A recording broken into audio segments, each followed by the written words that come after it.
How's it going, everybody? Ed Ricker here. If you've been around my channel very much, you know that I like to get that cinematic drone look with my DJI drones. Cinematic in movement, in composition, and in color. And one of the things that is overlooked a lot, and especially when you're flying a stock Mavic Air or Mavic Pro or whatever else, is that they don't ship with neutral density filters. Well, Polar Pro has always been kind enough to send me some filters for each drone that I use. These are the neutral density and polarizer filters for the Mavic Air. This is the Cinema series. On the left, we have our neutral density filters, 4, 8, and 16, which darken our image. We also have our polarized and neutral density filters on this side. And polarized filters essentially block certain reflections on non-metallic surfaces. So you might get a bluer sky, you might get greener trees, you might get less reflections on cars and water. It can really be a cool tool, although you might not always want to use it, which is why you have options without the polarized aspect. So you can see that this is the little pack that they ship in. You can pack this in and it's about the same size as a battery. Now, I've talked in the past about what neutral density filters do, but a quick recap. They basically darken your image to a certain degree, depending on the value of the neutral density, and they allow you to create certain setting combinations in your drone's camera that couldn't be achieved otherwise. So what I like to do is I like to have a low ISO, I like to have a shutter speed twice my frame rate, and of course with the Mavic Air, the Mavic Pro, the Spark, they don't actually have iris control or aperture control. It's a fixed aperture.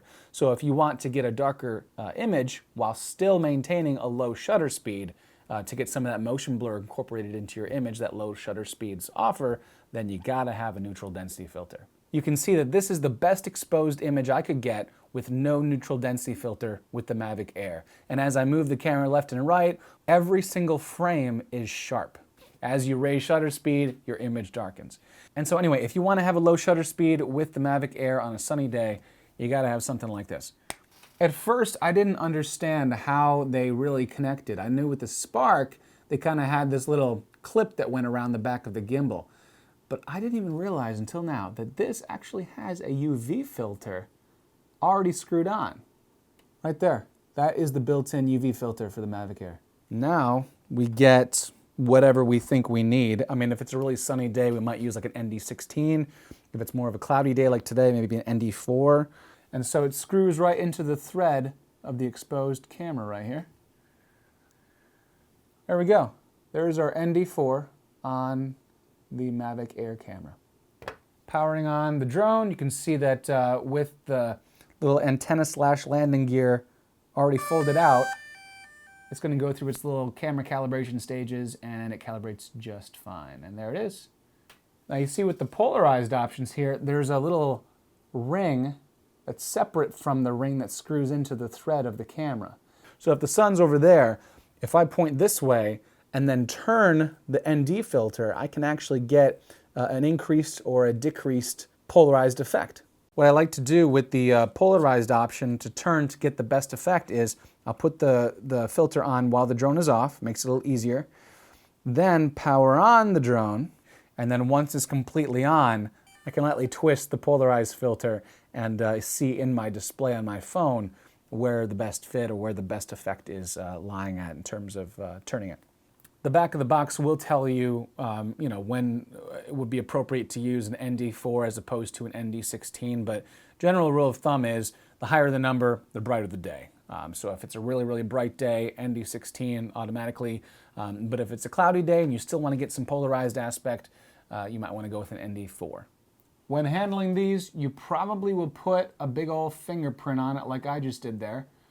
So they do give you, in the package, a lens cloth. The filters seem to be high quality. I've shot with low quality filters in the past and I wasn't really a fan, but these apparently have 8 layers and coating per side. They have a lifetime warranty and they have airframe construction, which I assume means that they're very, very light. One of the coolest things about these, by the way, is that they can remain on the camera when you put on the gimbal cover. Honestly, I like these, I do, and I really wanted to get some for my Mavic Air because that was my only really concern with using this for video purposes, is having such a high shutter speed and such sharp footage that didn't have that motion blur I was looking for. So I do appreciate Polar Pro for sending me these. If they hadn't sent them to me, I probably would have already bought them. Thank you so much for watching, guys. Product link in the video description, also at edricker.com, where I show all the other accessories I use for the Mavic Air, Mavic Pro, Phantom. If you have any questions, comment below, and until next time, happy flying.